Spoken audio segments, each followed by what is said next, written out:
Napakaganda po ng ating celebration ngayon kasi kapistahan po ng Divine Mercy. And I remember Pope John Paul II. His true name is Karol Wojtyla from Poland. No? On April 30, year 2000, no? He canonized a saint, no? His fellow Polish, no, Sister Faustina, no, Kowalska, a visionary and a great promoter of our devotion to the Divine Mercy. No? Kaya pag tinitignan ko yung Divine Mercy, yung kanyang image, makikita niyo dun yung rays of light. One is a rays of red, and the other one is rays of white, no? Kaya pag tinignan ko po, no, dito sa side na ito, si Alma, no? Ang tawag namin ay sexy, no? The sexiest woman in St. Peter. Birthday niya po ngayon, kaya po siya nakapula. Palakpakan naman natin si Alma. No? At akala ko yung red is only for love. No? Pero nung makita ko si Ate Sally, sabi ko sa kanya kanina, Happy Valentine's. Sabi niya, Father, kasi Feast of the Divine Mercy. Kaya doon nakikita ko yung rays of red. No? At yung year 2000, no, hindi lamang para sa canonization ni Sister Faustina, but also we were so worried what will happen when we reach Y2K, no? When we reach new millennium, no? Year 2000. Sabi nila, pag nasa computer umabot ng 2000, baka mag-bag down lahat ng computer. So natatakot ang mga financier, World of Bank, no? Kaya yung kapatid ko, nagtatrabaho at that time sa, hindi ko alam kung sa Equitable Bank pa noon o nasa Metro Bank. Pati sila nangangamba, no? Kasi baka mawala ang mga deposit money ng kanilang clients, no? Pero makita natin, no? The year 2000 became peaceful and smooth, no? At another event, no, at that time, ang fear ng mga taga Hong Kong at taga Macau, no, before 2000, no, they will be turned over, no, to the mainland China, to the communist party, no? Kaya part na sila na nasasakupan ng tinatawag nating China. Kaya nangangamba kasi baka very strict because of communism. No? At alam naman natin yung effect several years, no? How they were clamoring for freedom, for respect. No? Kaya nagkagulo din, may mga demonstrations. No? But you can see that the devotion to the Divine Mercy, no, gives us the idea that the love and forgiveness and mercy of God is like waterfalls of Niagara. No? Pag nakita nyo sa New York side and in Canada side, no, pag bumagsak ang tubig, no, volumes of water in a split seconds, no, rushing into the waterfalls. Even the mist can even reach 100 feet. No? Kaya you will be mesmerized, no, pag nakita mo yung volume of water. Sabi, if we are here on earth, 7 billion population, no? pagsamasamahin mo ang bawat kasalanan ng 7 billion people, we still believe that the forgiveness and mercy of God is really greater than the sins of all combined sins of all sinners. No? Kaya hindi po tayo na makikita na the Lord is a God of vengeance. No? Sabi ni Bishop Sok, no, na madaling makontrol ng Diyos ang kanyang anger and wrath. If we have seen Jesus has that indignancy when the house of God, the temple of God was turned into a marketplace and even a den of thieves. No? No, kasabi niya, bahay dalanginan ito. Bahay ng aking ama. Binaboy ninyo. You desecrated. No? Ginawa niyong commercial. Business. At kung ginawa niyo ring den of thieves kasi yung babayaran niyo sa animal offerings by pilgrims ay exorbitant, no? Para bang every Tuesday, tumataas ang halaga ng petrolyo. Sabi, ang makaka-afford lamang niyan ay yung mayayaman. Pero gusto rin ng mahirap, they offer something to God. No? Kaya sabi, den of thieves. And you can see, no, the anger of the Lord. He pushed all the tables and then started to drive, no, the money changers and the vendors outside of the temple. No? Kaya makita natin, hindi po masama na magalit kasi we do not want to tolerate wrongdoings. No? Kaya napakahalaga po na madaling makontrol ni Jesus ang kanyang galit. No, sa April 9, no, ay dati araw ng Fall of Bataan. No? Yusuf soldiers, Americans and Filipinos fought for our freedom to defend our sovereignty against the Japanese Imperial Army. No? And they surrendered, no, on April 9. Kaya po walang pasok sa April 9 at dineclare pa walang pasok ng April 10. Kaya iniisip ko baka kung magpapakain si Alma ngayon, baka may extension pa ng birthday celebration sa April 9 and 10. No? Kaya I will just look at the group chat ng St. Peter Community kung mag-i-invite pa uli si Sexy. No?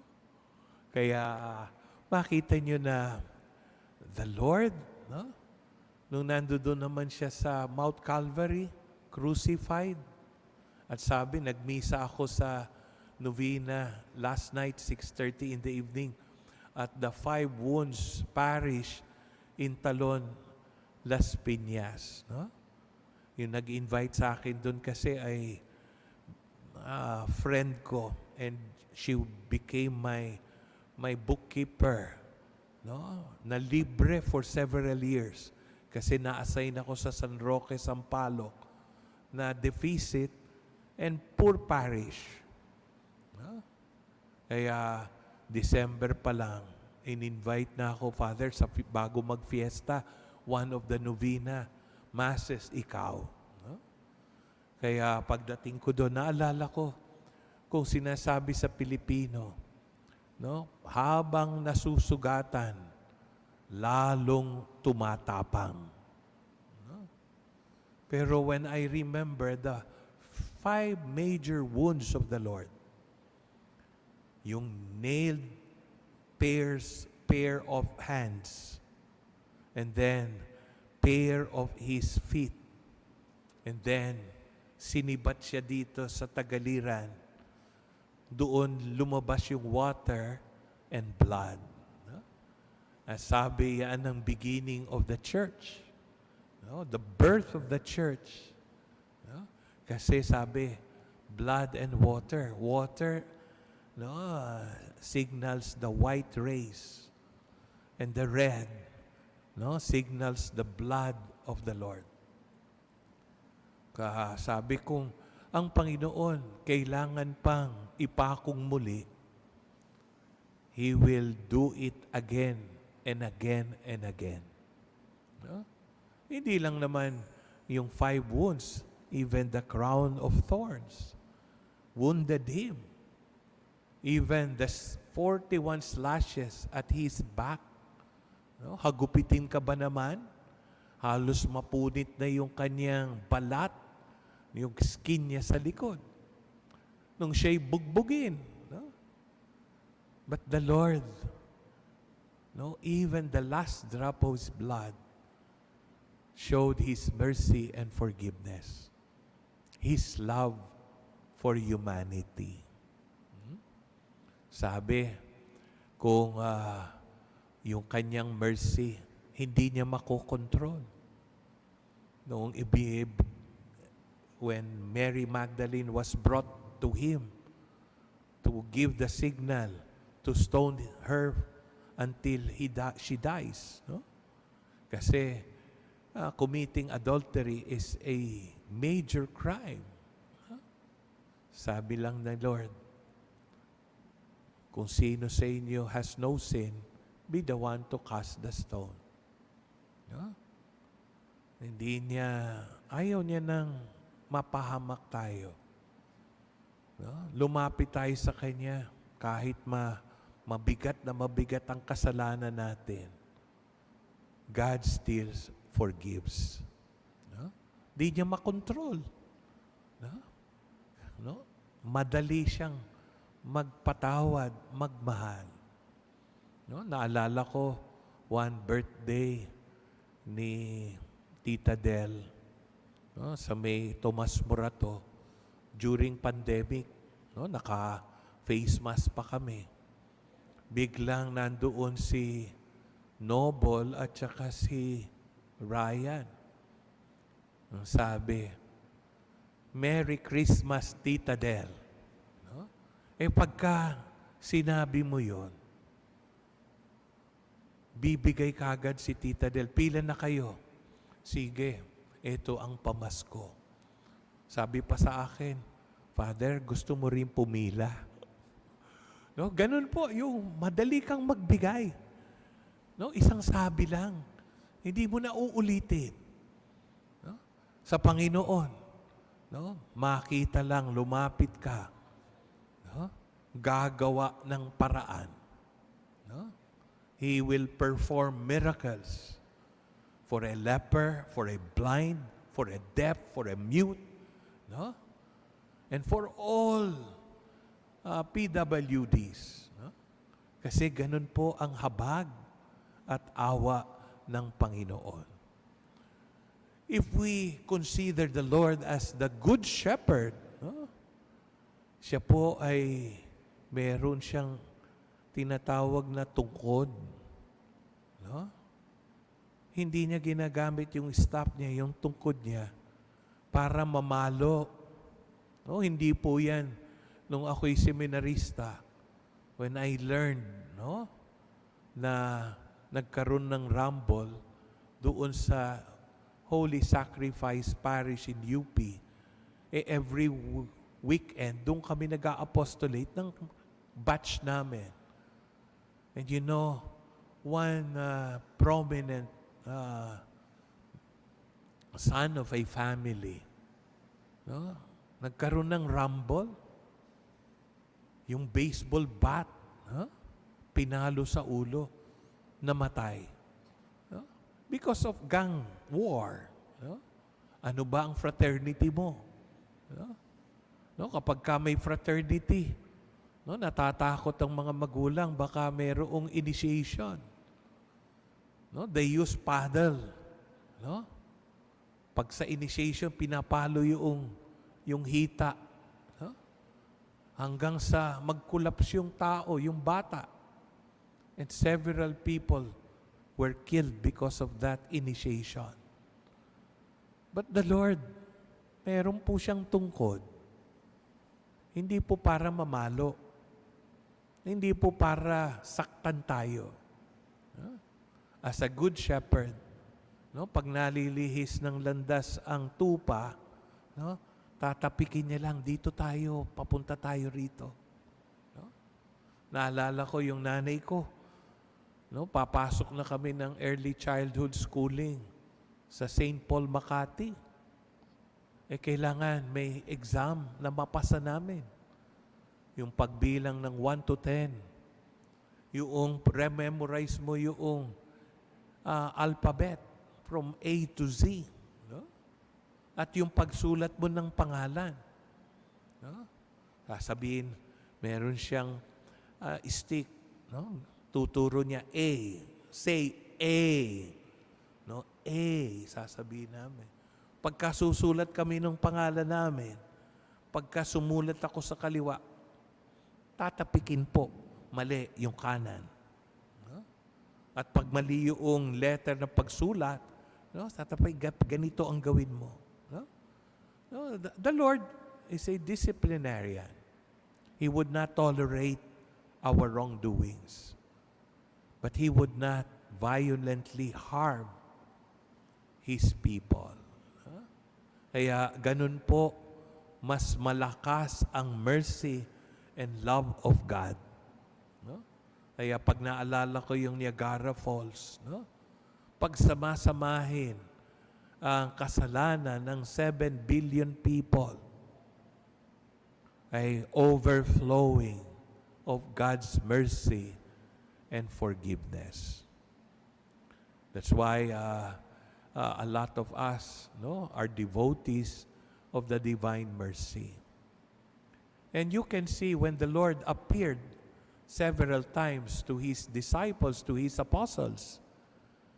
Saint Thomas, known as Didymus, the twin, ay yung una, wala siya dun sa inner chamber, absent.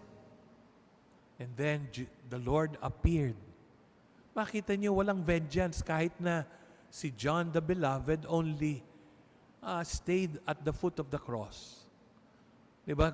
Kung saan natin kailangan na tayo ay down na down, gusto natin ng support ng matalik nating kaibigan at mahal sa buhay.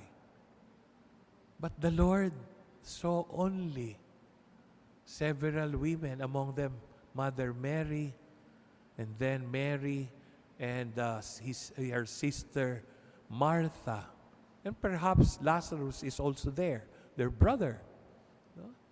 But the rest of the 11 apostles, they disappeared. Natatakot na baka next time they will also end up being crucified. Pero when the Lord appeared, hindi siya po nagalit. Ang sabi niya, peace be with you. And then He breathed on them to receive the Holy Spirit. And He said in the Gospel, thrice, peace be with you. Kaya yung iba, siguro bakit niyo ko iniwan? Galit ako sa inyo. Pero the Lord said, peace be with you. Kaya sabi niya, go out to all the world and spread the gospel. Nagtiwala pa rin. Kahit na iniwan siya ng karamihan. Ganun pong magmahal ang Panginoon. He trusted His apostles. And He even gave them authority. You can, those you have forgiven, they are forgiven. Those you retain their sins, hindi sila napatawad. Hindi sila patatawarin. Kaya maganda na the second Sunday of Easter, let us always come forward to the Lord because He will not shy us away. No? But open arms, He will receive us because He loves us so much. Amen.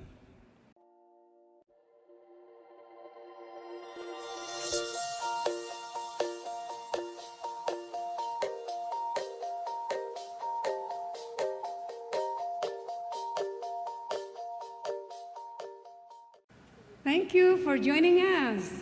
View our past broadcast on the St. Peter Community YouTube channel and St. Peter Community Facebook page.